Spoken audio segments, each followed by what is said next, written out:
minha vida de fumante começou junto com os bancos universitários, há mais ou menos 31 anos atrás. Eu fumava 2 maços de cigarro por dia,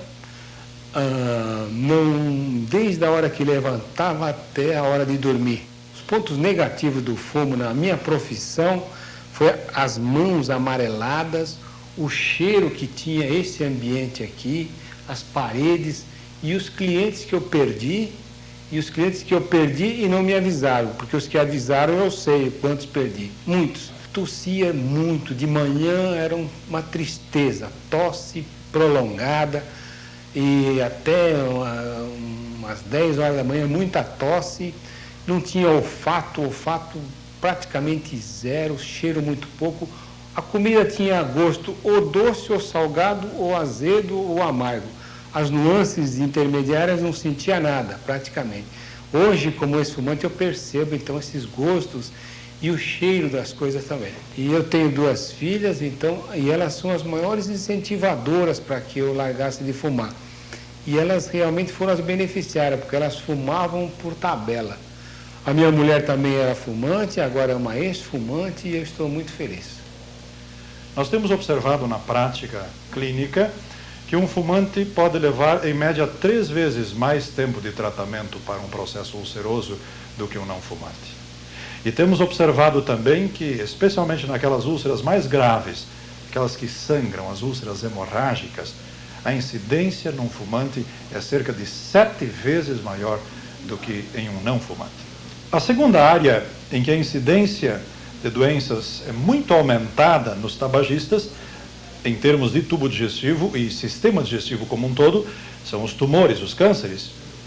No esôfago, o fumo é um dos grandes fatores de risco para o câncer. No estômago, da mesma forma, tanto num quanto no outro órgão, em média, 3 vezes mais alta a incidência de cânceres nos fumantes em relação aos não fumantes. No intestino grosso, a influência do cigarro também é muito grande em termos de incidência de cânceres. Em relação ao pâncreas, alguns estudiosos, alguns cientistas têm chegado a afirmar que o único fator de risco realmente definido para o câncer de pâncreas é o cigarro. E isto é algo muito sério. Os cânceres de pâncreas, via de regra, são descobertos em um estágio bastante avançado e, portanto, tendem sempre a ser fatais. Talvez, em termos da incidência de cânceres no sistema digestivo a partir do cigarro, o dado mais surpreendente seja aquele que diz respeito ao fígado. Estudo de um grande número de pessoas, mais de 1.300.000, conduzido por Hirayama, no Japão, demonstrou que para o fumante de 30 ou mais cigarros ao dia, o risco de contrair um câncer de fígado é tão alto quanto o risco de contrair um câncer de pulmão. Em torno de 6,5 a 7 vezes mais elevado do que o risco para a mesma doença em não fumantes. É válido você deixar de fumar a qualquer altura da vida.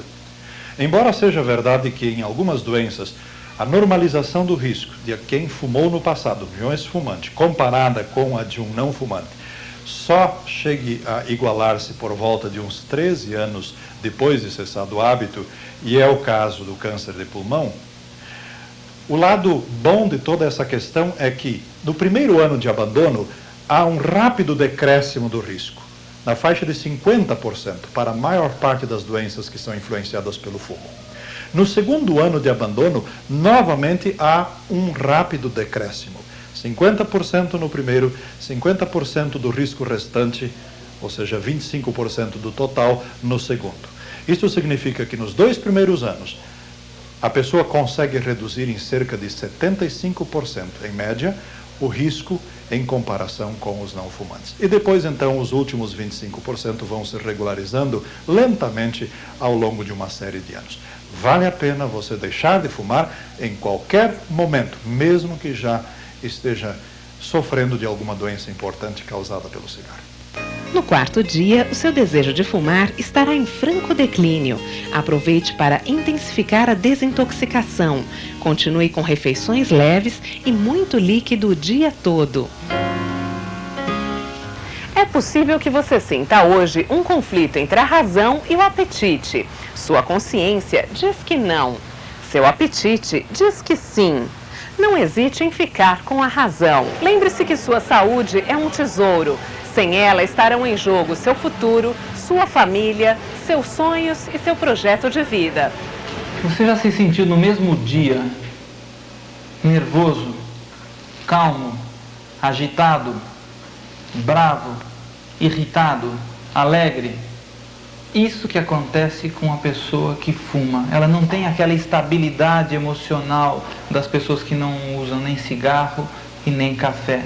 Ele força o cérebro dele a ir lá para cima, ele vai lá para baixo, ele entra naquela fase de abstinência.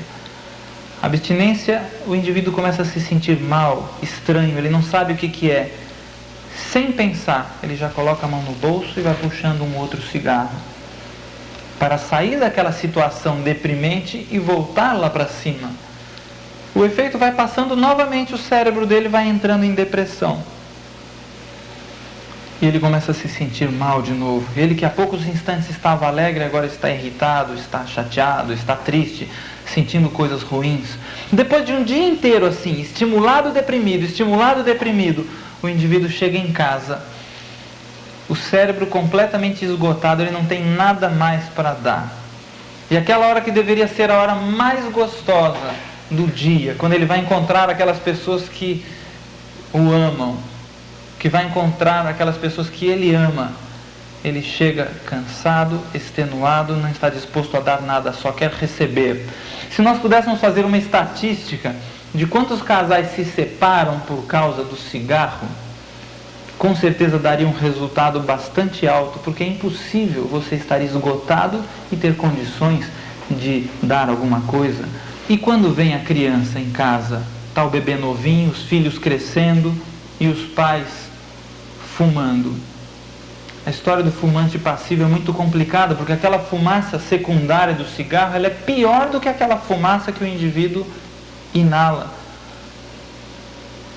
E isso faz muito mal para a criança. Todos ouviram falar do fumante passivo. As crianças que convivem com fumantes em casa, elas desenvolvem muitos problemas respiratórios, problemas alérgicos, asma brônquica, rinite alérgica. A criança tem com frequência bronquites e pneumonia, vive no médico, vive tomando antibiótico.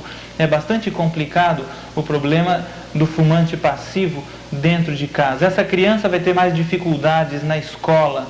E além de todos os problemas que ela vai enfrentar, fica aquele mau exemplo, não é? Dos pais fumando.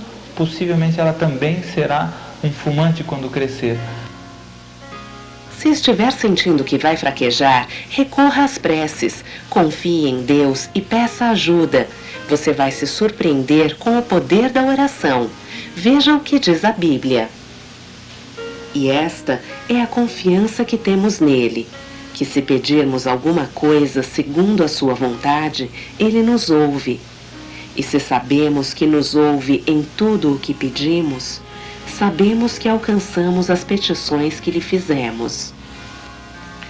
Quando a gente tem um problema e procura um amigo, sabe, desses amigos que ajudam mesmo, que estão sempre presentes, que nos ouvem, parece que o problema fica menor e pode ser resolvido mais facilmente. Eu quero dizer a você que Deus é o maior amigo que você pode ter. Sentar-se ao lado dele e conversar com ele seria uma boa terapia, mais do que isso, uma grande ajuda para você confirmar o desejo, a decisão de deixar de fumar. Sabe como a gente chama isso? Prece, oração. Você pode se assentar do lado de Deus, de Jesus, do Espírito Santo, desta divindade maravilhosa, e colocar diante do nosso Senhor o seu desejo de ficar livre do hábito de fumar e ter mais saúde. Você pode praticar a oração. Mas eu não vejo a Deus, como vou falar com Ele? Ele está do seu lado, espiritualmente, Ele anda com você. Converse com Ele, dialogue, diga assim: Senhor, eu tenho tanta vontade de fumar, mas me ajude agora. Isto é uma oração. Pratique esta oração, fale com Deus. Quando uma carga é dividida com mais alguém, ela fica mais leve. E Deus está disposto a tornar a sua luta, a sua batalha mais leve. E no final, numa grande vitória.